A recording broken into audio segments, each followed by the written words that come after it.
how to fix this version of WhatsApp has expired in Android. Hello everybody. If you're getting this kind of pop-up message that says that your WhatsApp has expired, you may follow up this method. So once you get this kind of notification on your screen, you can directly look for the update option on your screen and update your WhatsApp.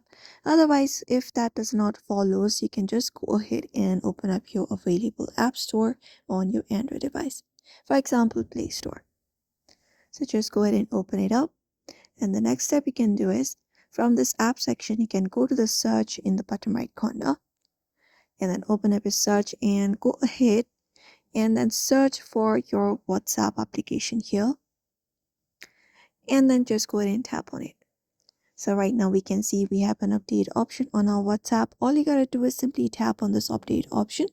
And once you tap on it, it may take about a minute or two for your application to be updated. Once that is done, you may just go ahead and close up your available app store and then just go ahead and open up your WhatsApp application and then refresh your WhatsApp and you should probably be logged in again. So that is it for now. You may follow up this method in order to do it. I hope this video was helpful. Give it a thumbs up and subscribe for more tips and tutorials, and we will see you on the next video.